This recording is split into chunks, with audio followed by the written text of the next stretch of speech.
Alors bonjour à tous, moi je m'appelle Antoine Averland, donc je suis ici en alternance au sein de la cellule auto.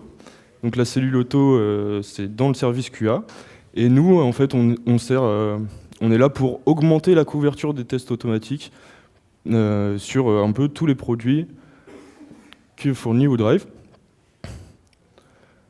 Alors, du coup, là, on va s'intéresser à... c'est une recherche d'outils pour le développement sous Mac. Pour le développement... Oula, désolé. Pour automatiser les tests sous Mac.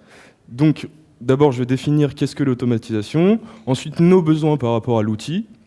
Les différentes possibilités et qu'est-ce qu'on a déjà commencé à faire. Donc, qu'est-ce que l'automatisation ? Donc l'automatisation des tests, c'est assez vaste.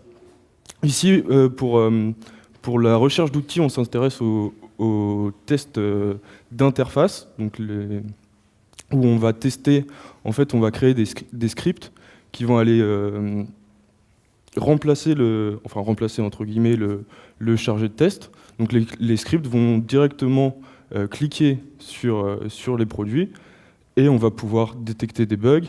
Donc l'automatisation de l'interface, ça va être surtout pour les bugs de régression. Donc ça va nous permettre de gagner du temps sur les phases de recettes et aussi de gagner du temps sur la détection des bugs. Oula. Ok, bon, c'était pas trop comme ça, c'est pas grave.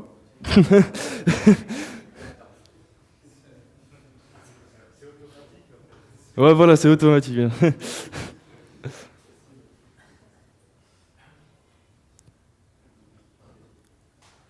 Donc la quatrième. Ouais, c'est pas grave.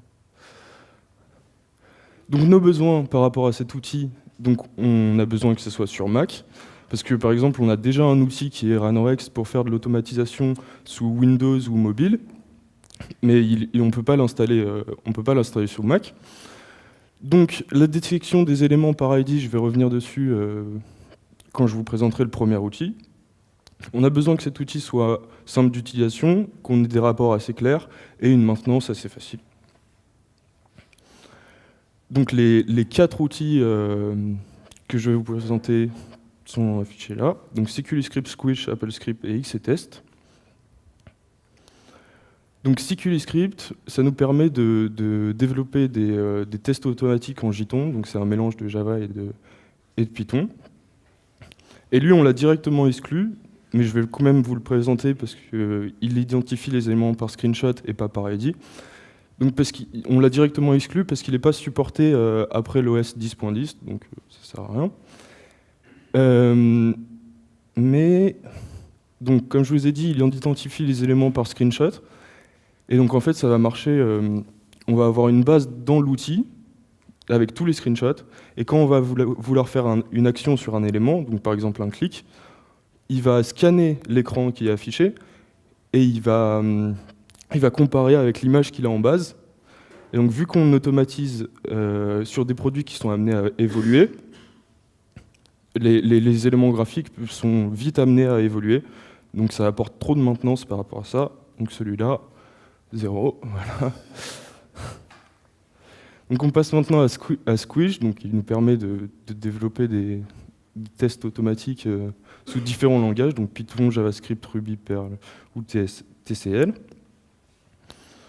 Donc l'avantage, c'est qu'on n'a pas de dépendance sur les screenshots, on les repère par ID. On a des rapports assez clairs. Par contre, le seul désavantage, c'est qu'on a une licence assez chère.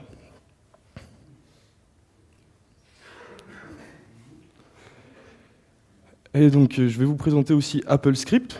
Donc AppleScript, c'est pas totalement fait pour les tests automatiques, mais on peut en faire.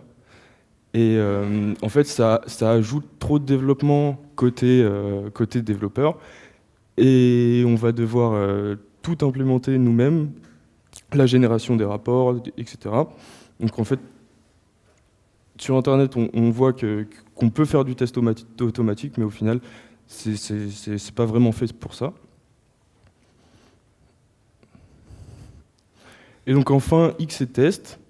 Donc là, c'est en Swift ou en Objective-C, et c'est intégré dans Xcode. Donc les développeurs peuvent avoir la main, peuvent voir les tests qu'on développe. On a des rapports assez clairs si on le branche avec Jenkins. Donc c'est gratuit parce qu'on le développe déjà avec Xcode. C'est basé sur les API d'interface Cocoa. Donc ça permet en fait d'identifier les éléments par ID. Par contre, le seul désavantage, c'est qu'on va pas pouvoir aller cliquer sur des éléments qui sont autres que l'application. Donc, par exemple, si on veut aller cliquer sur l'explorateur de fichiers, on va pas pouvoir, mais on va pouvoir passer outre parce qu'on va pouvoir vérifier en fait fonctionnellement dans le code.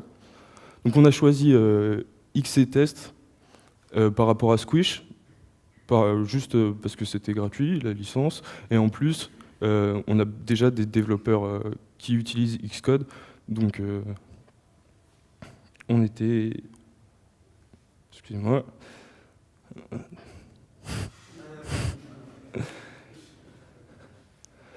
Hop. Donc maintenant, je vais passer une petite démo pour vous illustrer. Donc on va lancer un premier test. Donc la démo, ça va être par rapport à WebSynchro Mac.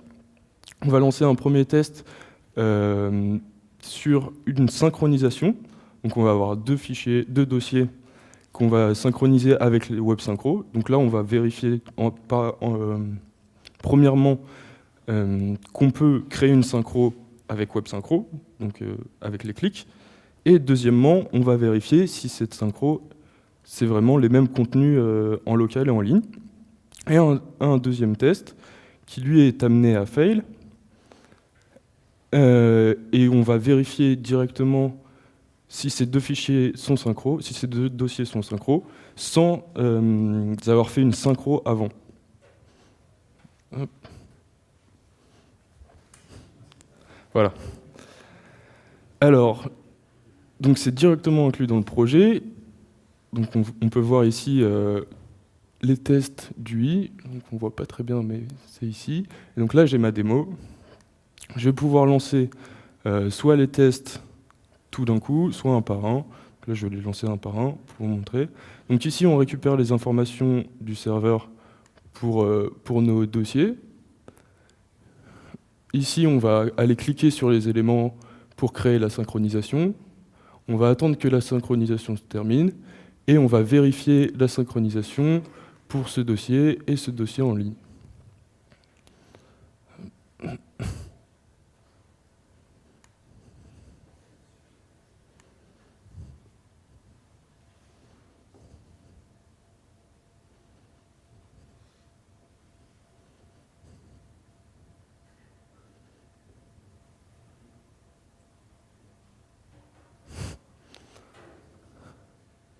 Donc voilà, il va cliquer tout seul sur les éléments. On va se connecter.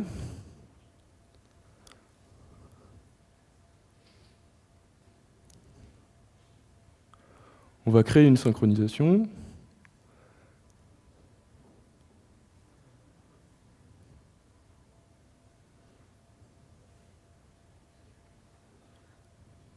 On attend que la synchronisation soit terminée. Et là, il passe directement au teardown, donc il remet l'environnement à 0. Voilà, donc là, on a le petit test succès avec la petite marque verte comme quoi il est succès. Et maintenant, on va lancer le test qui fail juste pour voir les messages d'erreur qu'on peut récupérer. Donc cette fois-ci, on n'a aucun clic graphiquement. On va juste vérifier que la synchro... Hop. Donc je récupère mon message d'erreur, comme quoi le dossier en local contient seulement deux fichiers, alors que le dossier en ligne, il n'en contient pas, donc forcément, ça ne passe pas.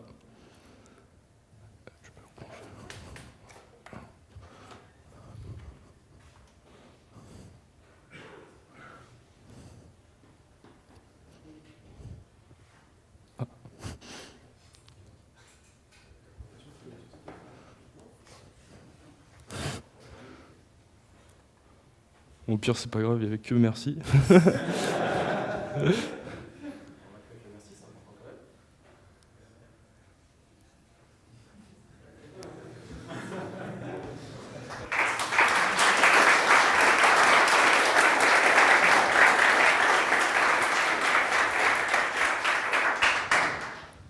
Y a-t-il des questions ?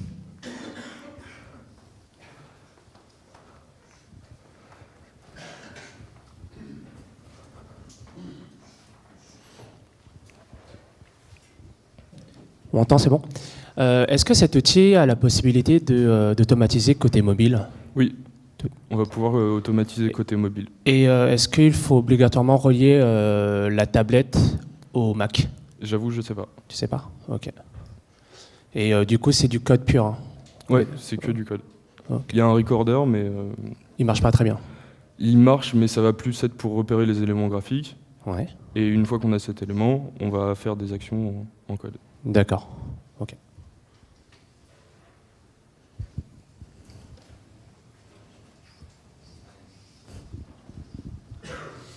C'est pas problématique pour la QA de manipuler autant de langages différents finalement? Moi, ça fait à peine 2 semaines maintenant que je suis dessus, et c'est très formateur pour moi, parce que je suis en alternance, et je connaissais pas du tout le Swift, et franchement, c'est cool. Et oui, c'est un peu difficile de manipuler autant de langages, puisqu'on a des tests web en JavaScript, on a des tests avec Ranorex qui vont faire le mobile et Windows en C#, et puis maintenant, on ajoute Swift, donc ouais, ça fait beaucoup de langages. D'autres questions ? Merci à toi. Merci beaucoup.